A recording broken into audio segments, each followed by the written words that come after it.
The red sun of Kepler 442b hung low in the alien sky as Dr. Jake Morrison wiped sweat from his forehead.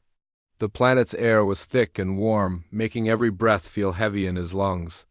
He had been working on this dig for 3 weeks now, and the ancient ruins still amazed him every day. Jake was 34 years old and had spent most of his life studying dead civilizations. He loved the mystery of finding old things that nobody understood anymore. This planet was his biggest discovery yet. The ruins were huge, stretching for miles across the desert landscape. Whoever built this place had been gone for a very long time.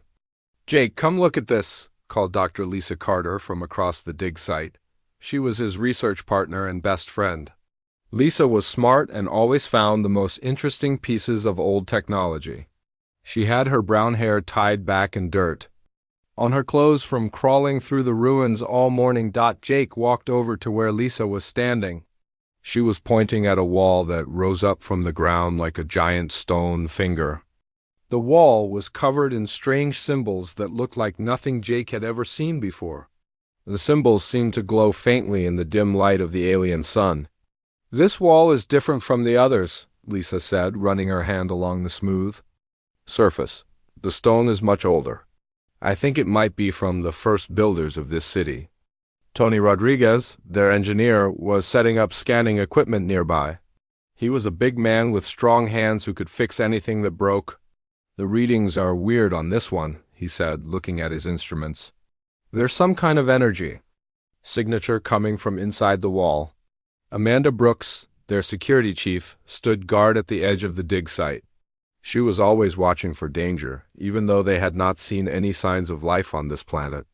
Amanda had served in the military before joining their team, and she never let her guard down. Jake moved closer to the wall to get a better look at the symbols.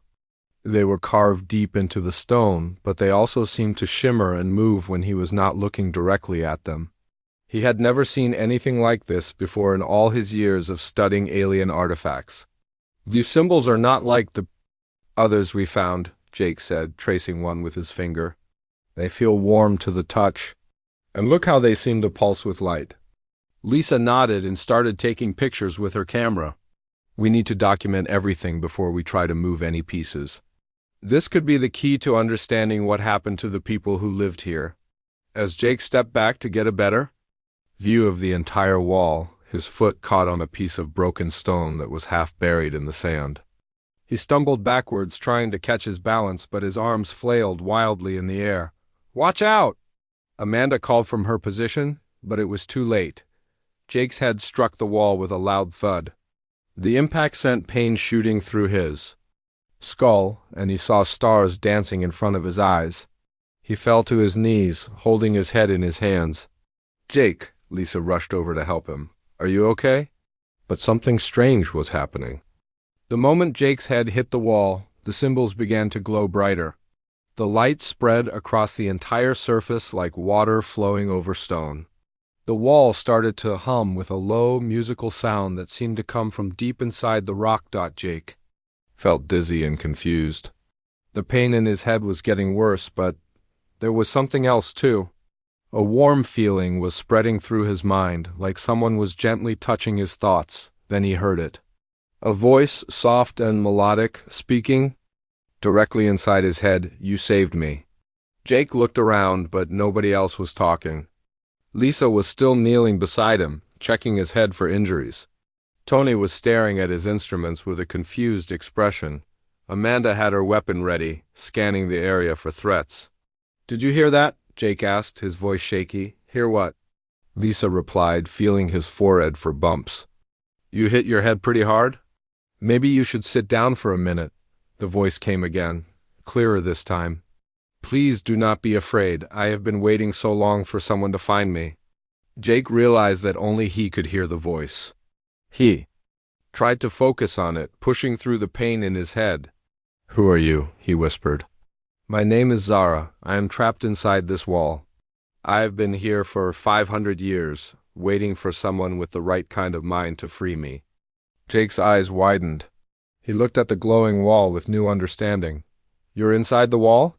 "Yes, I am what you might call an energy being." My people were forced to hide ourselves in these crystal matrices when our world was destroyed. I am the last one left in this location. Lisa noticed that Jake was talking to himself. Jake, you're worrying me. Who are you talking to? There's someone inside the wall, Jake said, trying to stand up. His legs were still shaky from the impact. Her name is Zara. She says she's been trapped for 500 years.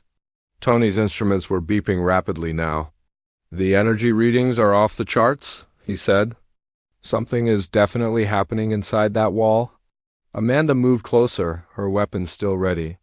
Jake, are you sure you're not hallucinating? That was a pretty hard hit to your head. But Jake could feel that this was real. The voice of Zara was getting stronger in his mind, and he could sense her presence like a warm light in the darkness. I know this is hard to believe, Zara said inside his thoughts. But when you struck the wall, something in your human brain created a resonance with my prison. You have partially freed me, but the connection is not stable. I can only speak with you for short periods before I fade back into sleep. Jake explained what Zara was telling him to his team. They all looked skeptical, but the glowing wall and the strange energy readings were hard to ignore. If there really is someone inside that wall, Lisa said carefully, then this is the biggest discovery in human history. We're talking about first contact with an alien intelligence. Not just any alien, Jake said, listening to more of Zara's words. She says her people were beings of pure energy. They lived here before some kind of war forced them to hide. Tony checked his scanner again. The energy patterns are definitely not natural.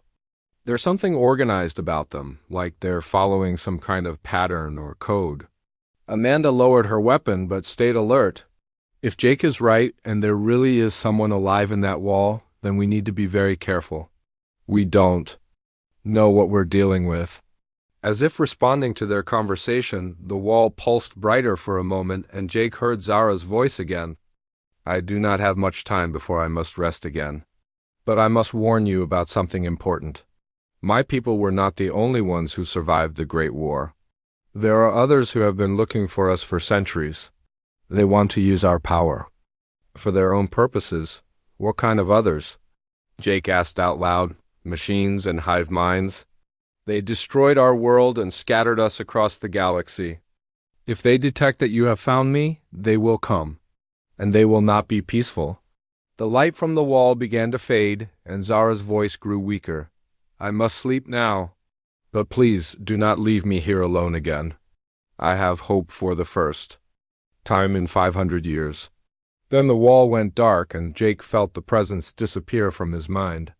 He was left standing in the desert with his confused team, staring at what looked like an ordinary stone wall covered in strange symbols. But Jake knew that everything had changed. They had found something that would alter the course of human history, and according to Zara, dangerous enemies might already be on their way. 3 days passed since Jake first heard Zara's voice. The team had set up camp near the glowing wall, hoping to learn more about the mysterious being trapped inside. Jake spent hours each day sitting by the wall, waiting for Zara to wake up and speak to him again. Lisa was recording everything in her research notes. She had never seen anything like the energy readings they were getting from the wall. Tony had brought more equipment from their ship to study the strange patterns, and Amanda kept watch over the camp with growing concern. Jake, you need to eat something, Lisa said, bringing him a plate of food. You've been sitting there for 6 hours straight. Jake looked tired and pale. He had dark circles under his eyes from staying up late, trying to communicate with Zara. She might wake up any minute. I don't want to miss it. Amanda walked over to them, her face serious. We need to talk about what happens if Jake is right about all this. If there really is an alien being in that wall, we should contact Earth Command immediately. Not yet, Jake said quickly. Zara warned me that there are dangerous things out there looking for her people. If we send a signal back to Earth, someone else might pick it up. Tony looked up from his instruments. Actually, Jake might be right. To worry, I've been picking up some strange signals from deep space. They're very faint, but they seem to be getting stronger. Before anyone could respond, the wall began to glow again. The symbols pulsed with soft light, and Jake felt the familiar warm sensation in his mind. "Zara," he said softly. "I am here," came the gentle voice in his thoughts. "I have been gathering strength to tell you more about what you need to know." Jake closed his eyes to focus better on her words. "Tell me about the war you mentioned. What happened to your people?" The wall's glow grew brighter as Zara began her story. 500 years ago, our galaxy was very different.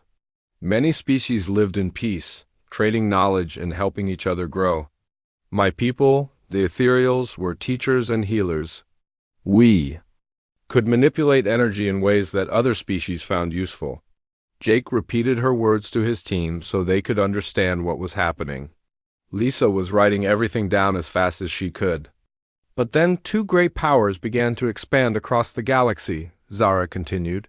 "The first was called the Dominion. They were once living beings, but they had replaced most of their bodies with machines. They believed that flesh was weak and that only metal and circuits could create perfection. Cyborgs," Tony muttered, "beings that are part machine, part organic." "The second power was the Collective," Zara went on. "They were different from the Dominion. The Collective was made up of species that had given up their individual minds to become part of a hive consciousness. They shared one giant mind across millions of bodies?" Amanda frowned. "That sounds terrifying. No personal thoughts or freedom." Jake felt Zara's sadness through their mental connection. "Both the Dominion and the Collective wanted to use our people as weapons." "The Dominion wanted to harvest our energy abilities and put them into their machines. The Collective wanted to absorb us into their hive mind and use our powers to control other species." "What did your people do?" Jake asked. "We tried to run at first. We fled to the far edges of the galaxy, hoping to find places where we could hide, but both sides followed us. They fought terrible battles over our worlds, destroying everything in their path." Lisa looked up from her notes. "This sounds like a galactic war, the kind of conflict that could wipe out entire civilizations." "That is exactly what happened," Zara confirmed through Jake. "The war lasted for decades. Whole star systems were destroyed. Billions of innocent beings died as the Dominion and Collective fought over territory and resources." The wall pulsed with a darker light, and Jake could feel Zara's pain and grief. "My people realized that as long as we existed, the war would continue. Both sides would keep fighting to capture and use us. So we made a terrible choice." "What choice?" Jake asked, though he was afraid to hear the answer. "We decided to sacrifice ourselves to end the war. The greatest minds of our species worked together to create a solution. We would transfer our consciousness into crystal matrices and scatter ourselves across the galaxy. We would hide in places where neither side could easily find us." Tony's instruments were beeping rapidly. "The energy patterns are getting more complex. It's like the wall is responding to the story. The crystals were designed to keep us safe until someone with the right kind of mind could find us," Zara explained. "We hoped that someday a species would evolve that could understand us and perhaps free us from our prisons." "But what made you think humans would be the ones?" Lisa asked through Jake. "We did not know it would be humans specifically, but we studied the patterns of evolution and consciousness across the galaxy. We were looking for a species that was unpredictable, creative, and emotionally complex. Most species develop along predictable paths, but humans are different." Jake felt a strange warmth in his chest. "Different how?" "Most intelligent species become very organized and logical as they advance. They follow rules and patterns. But humans maintain their chaos and creativity even as they become more advanced. Your minds work in ways that our crystal prisons cannot predict or control." Amanda stepped closer to the wall. "So Jake's chaotic human brain is what partially freed you?"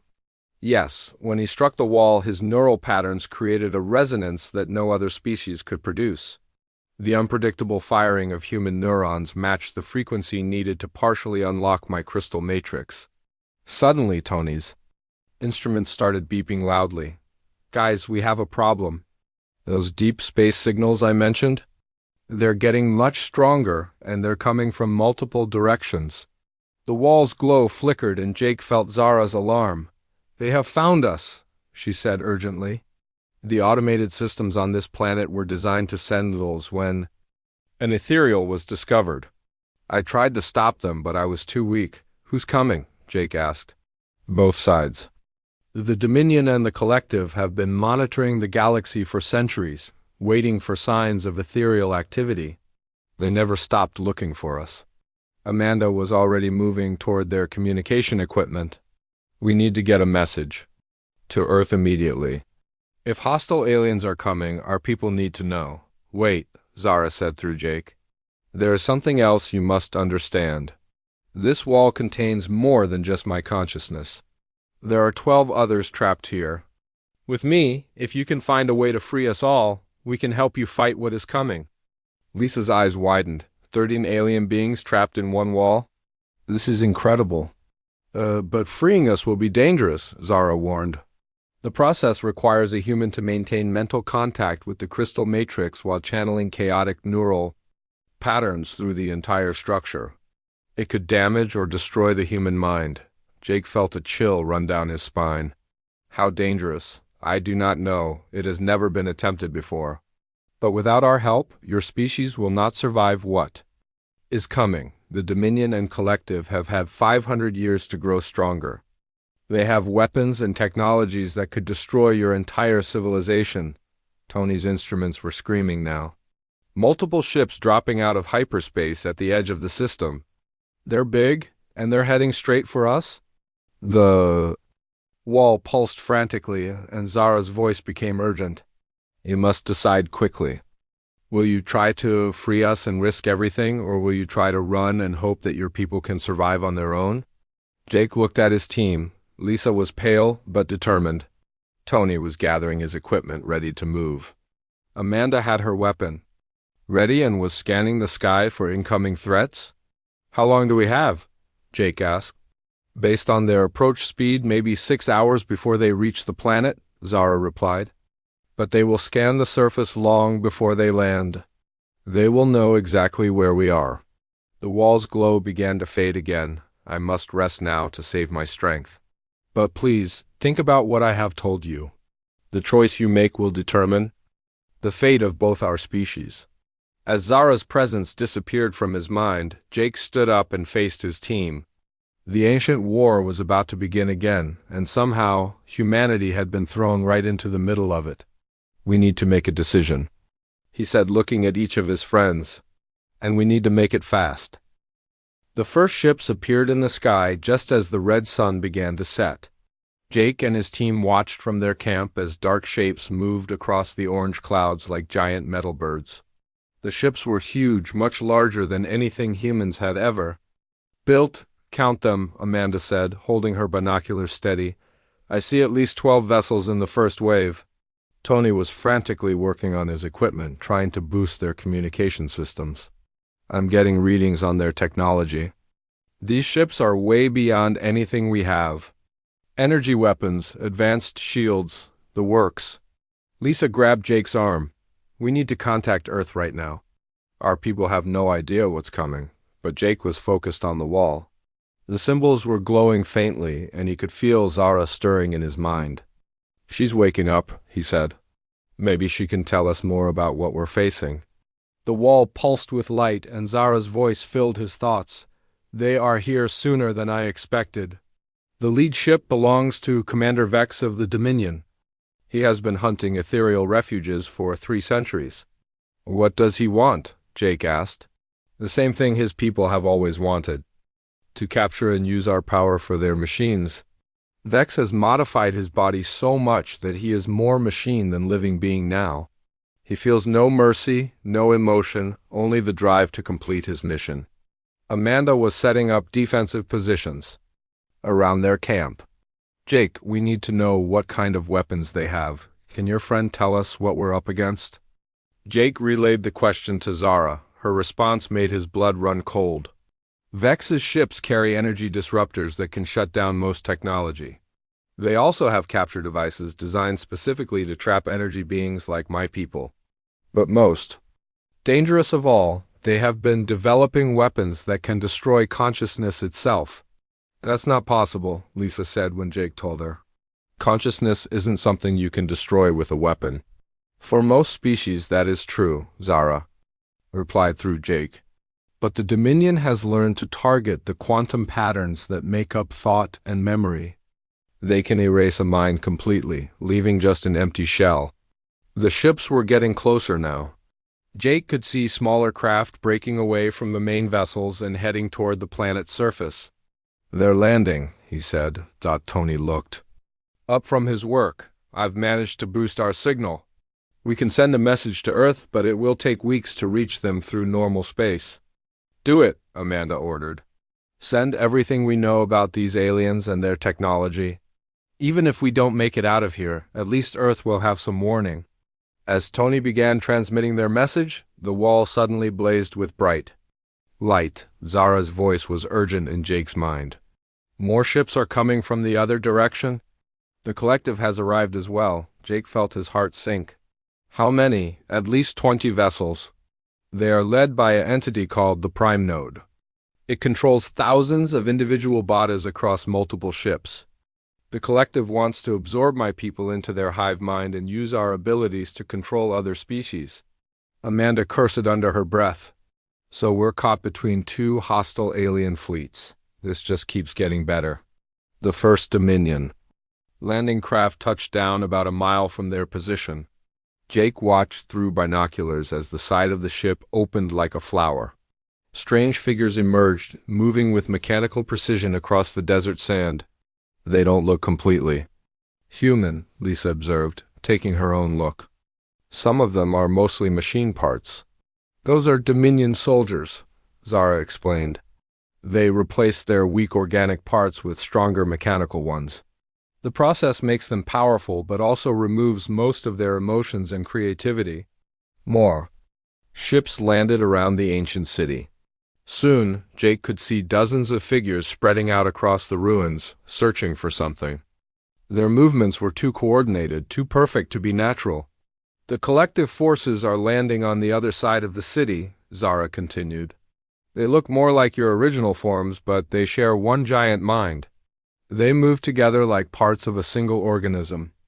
Tony finished sending the message to Earth and started packing up his equipment. We need to move. They'll find us soon with all the energy signatures coming from that wall. But Jake didn't want to leave. What about the other ethereals trapped? In the wall? We can't just abandon them. Jake, be reasonable, Amanda said. We're 4 humans against 2 alien fleets. We don't stand a chance in a fight. The wall pulsed brighter, and Zara's voice became more urgent. There might be a way. The crystal matrix holding my people was designed with emergency protocols. If you can get to the power source deep inside the wall, you might be able to partially free some of us. Where's the power source? Jake asked. About 50 feet down, directly below the wall. There should be an entrance somewhere in the ruins nearby. But the process will be dangerous. The energy release could attract both fleets. Directly to your position. Lisa was studying her maps of the ruins. I think I know where she means. There's a chamber system we haven't explored yet, about 200 yards from here. The entrance is hidden under some fallen stones. Amanda shook her head. This is insane. We'll be walking into a trap. Maybe, Jake said. But if we don't try, those aliens will capture Zara and the others anyway. At least this way, we have a chance to help them. Explosions echoed across the desert as the 2 alien fleets began fighting each other. Bright energy beams lit up the sky, and Jake could see ships from both sides engaging in combat high above the planet. They're fighting over the right to capture. U.S., Zara explained. This gives you a small advantage. While they battle each other, you might be able to reach the power source. Tony shouldered his pack of equipment. If we're going to do this, we need to move now. Both sides will send ground forces to secure the area soon. Amanda checked her. Weapons one more time. I don't like this plan, but I like the alternatives even less. If we're going to help these ethereals, we need to do it before those aliens overrun our position. They gathered their essential equipment and prepared to leave their camp. Jake took one last look at the glowing wall. Will you be able to guide us to the power source? I will try, Zara replied. But the deeper you go underground, the harder it will be for me to maintain contact with you. The rock interferes with our mental connection. As they prepared to move, more explosions lit up the sky. The battle between the Dominion and Collective fleets was getting more intense. Jake could see that some of the fighting was moving closer to the planet's surface. At least they're keeping each other busy, Lisa said, trying to sound optimistic. For now, Amanda replied grimly. But eventually, one side will win, and then they'll come for us with everything they have. They began moving across the desert toward the hidden entrance Lisa had identified. Behind them, the wall continued to pulse with light, and Jake could feel Zara's presence growing weaker as they got farther away. Stay strong, he whispered to her. We're going to try to free you and the others. I believe in you, came her faint reply. Humans have something that neither the Dominion nor the Collective understand. You have hope, even when everything seems impossible? As they reached the ruins where the entrance should be, Jake heard the sound of approaching aircraft. Both alien fleets were sending forces to the surface and the race to reach the power. Source had begun. There, Lisa pointed to a gap between two fallen stone blocks. That has to be the entrance. They squeezed through the opening and found themselves in a narrow tunnel that led down into darkness. Behind them, the sounds of battle grew louder as the two alien armies began to land in force. Jake took a deep breath and started down the tunnel. Somewhere ahead lay the power source that could free the ethereals. Behind them, two of the most dangerous forces in the galaxy were closing in. The real battle was about to begin. The tunnel was dark and narrow, forcing Jake and his team to move in single file. Tony's flashlight cast strange shadows on the ancient stone walls as they descended deeper underground. The air grew cooler with each step, and Jake could hear water dripping somewhere in the distance. How much farther? Amanda whispered, her voice echoing in the confined space. Lisa checked her compass and the rough map she had drawn. We should be getting close to the chamber system. The tunnel has been going down for about 40 feet. Above them, the sounds of battle continued. Explosions shook dust from the ceiling, and Jake could hear the high-pitched whine of energy weapons.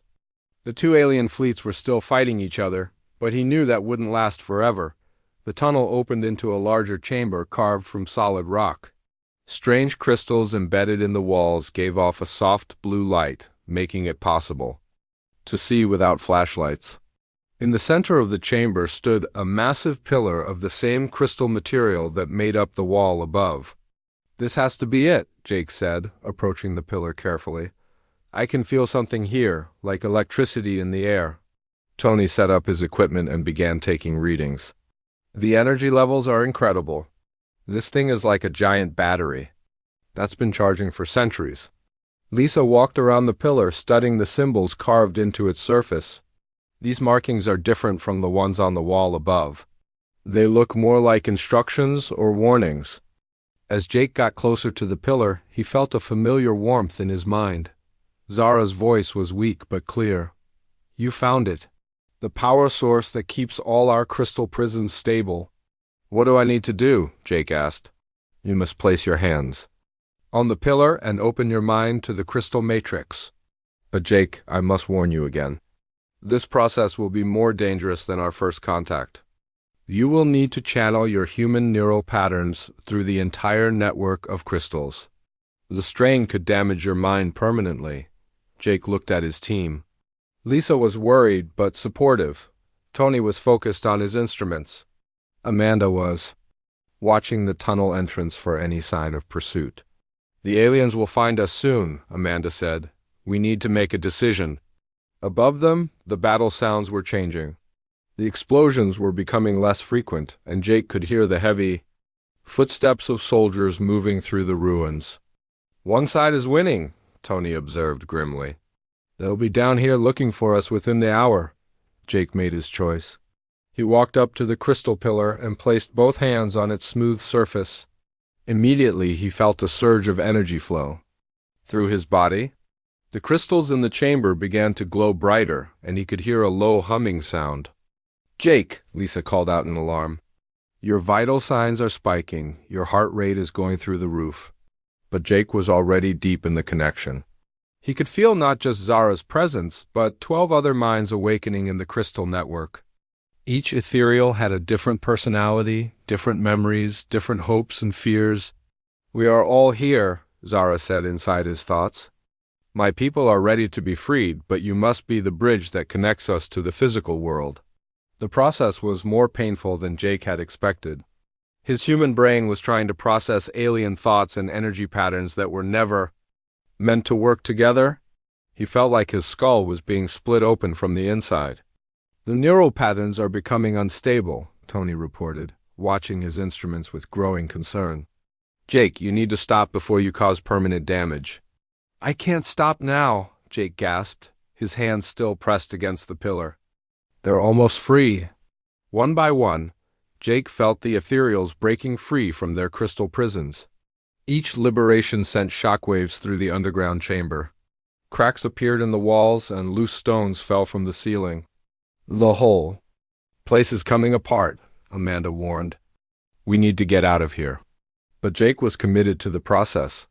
He could feel the ethereals' joy and relief as they tasted freedom for the first time in 500 years. Their gratitude flowed through the mental connection, giving him strength to continue despite the pain. The first ethereal manifested as a being of pure light, hovering near the crystal pillar. It looked vaguely humanoid but was made of swirling energy patterns that hurt to look at directly. More followed, each one taking a slightly different form. "We are free," Zara's voice was now coming from outside Jake's head as well as inside. Her energy form was the brightest of all, pulsing with silver and blue light. "After 5 centuries of imprisonment, we can exist in the physical world again." "That's great," Amanda said, "but we still have 2 alien armies trying to capture you, and this place is about to collapse." The newly freed ethereals seemed to understand the situation immediately. They began communicating with each other in bursts of light and energy that made Jake's eyes water. "We are weak from our long imprisonment," Zara said, "but we have enough power to help you escape. Follow us."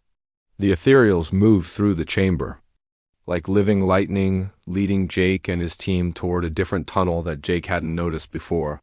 As they ran, more explosions shook the underground complex, and Jake could hear voices echoing from the tunnel they had used to enter. "They found our trail," Amanda said, checking her weapon. "Both sides are sending soldiers down here." They reached a new chamber that opened directly to the surface through a natural crack in the rock. Jake could see the red sky above, streaked with energy beams from the continuing battle. "The Dominion forces are closer," one of the ethereals communicated. "We can sense their mechanical signatures approaching fast." "And the collective is moving to surround this area," another added. "They want to trap us before we can fully recover our strength." Jake was still feeling the effects of the liberation process. His head was pounding, and he could barely stand without Lisa's support, but he forced himself to focus on the situation. "Can you fight them?" he asked the ethereals.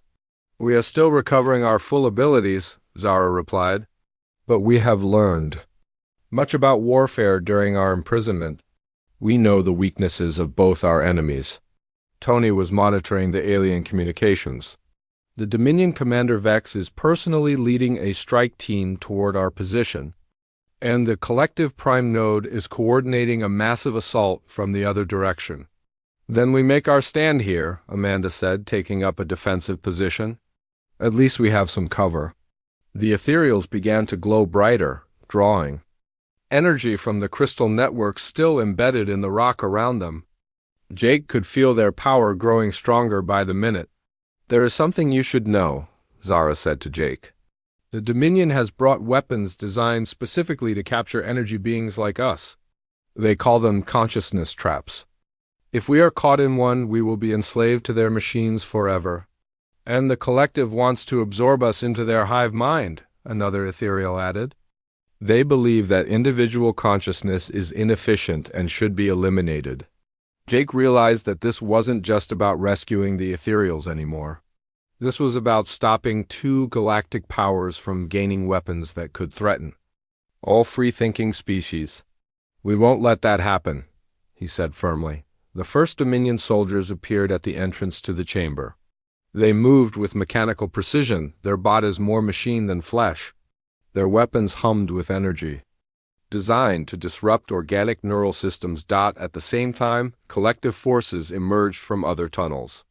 They looked more human, but their movements were perfectly coordinated, as if controlled by a single mind. "Here they come," Amanda said, raising her weapon. The battle for the freedom of the ethereals was about to begin.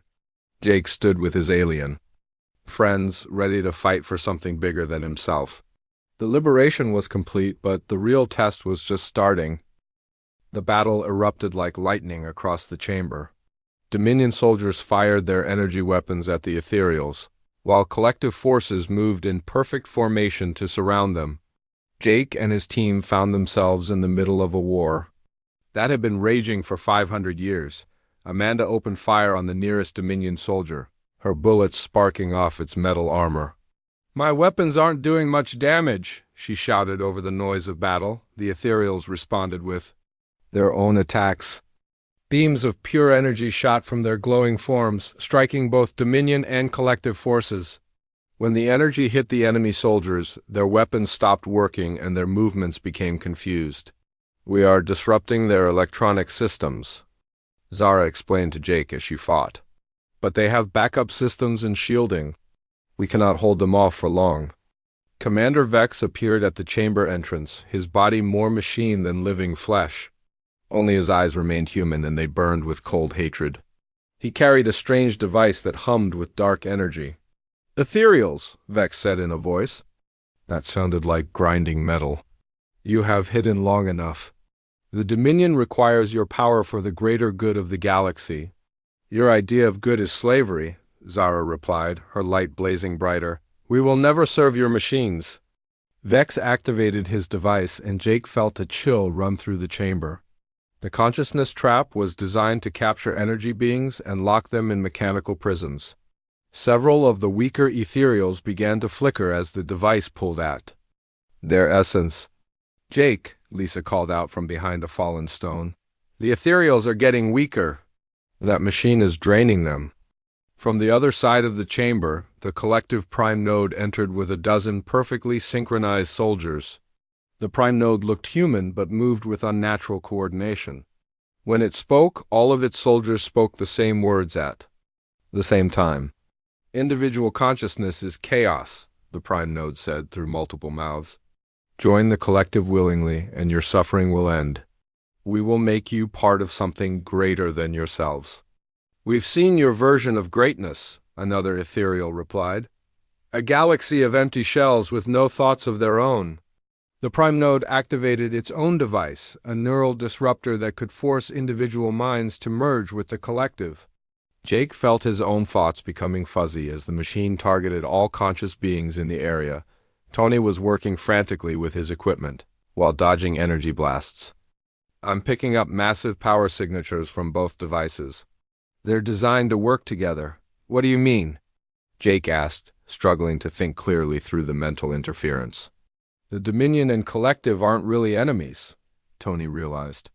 "They're working together. The war was just a show to make us think they were fighting each other." Commander Vex's mechanical face showed what might have been a smile. "Your species learns quickly, but not quickly enough. The Dominion and Collective made peace decades ago. We divide the galaxy between us. We get the technology and resources. They get the organic minds to absorb." The prime node nodded with all of its bodies. "We have been searching for the ethereals together. Their power will allow us to control every species in the galaxy. No more war, no more chaos, just perfect order." Jake felt anger burning through the mental fog. These aliens had manipulated them from the beginning, pretending to fight while working together to capture the ethereals. "Zara," he called out, "can you connect with me again, like when I freed you?" "It is dangerous," she replied, her light flickering under the assault of both alien devices. "The neural interference could destroy your mind." "Do it anyway," Jake said firmly. "I have an idea." Despite the risk, Zara reached out with her consciousness and linked with Jake's mind. The connection was painful, but it also gave Jake access to the ethereal communication network. Through the mental link, Jake could suddenly sense all 13 ethereals at once. He could feel their individual personalities, their hopes, their fears, and most importantly, their combined power. Listen to me, Jake projected his thoughts to all of them. You said humans are unpredictable and chaotic. Use that. Don't fight their machines with order and patterns. Fight them with pure human randomness. The ethereals understood immediately. Instead of using their traditional energy patterns, they began channeling Jake's chaotic human thought processes. Their attacks became wild and unpredictable, striking in ways that the alien machines couldn't anticipate or counter. The consciousness trap began to malfunction as it tried to capture energy signatures that changed randomly every few seconds. The neural disruptor couldn't lock onto thoughts that followed no logical pattern. "This is impossible," Commander Vex said, his mechanical voice showing the first sign of emotion. "No species can maintain such random neural patterns while fighting." "You never understood humans," Jake replied, his mind still linked with the ethereals. "We don't have to choose between chaos and order.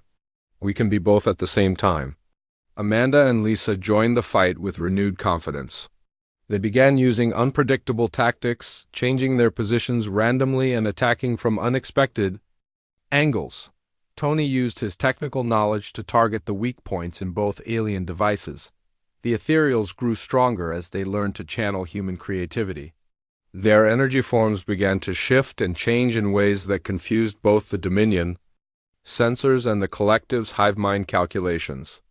"We are learning your way of thinking," Zara said to Jake through their mental link. "It is chaotic and inefficient, but it is also beautiful and free." The battle turned in their favor. The consciousness trap overloaded and exploded, sending sparks across the chamber. The neural disruptor shut down as its programming couldn't handle the random input patterns.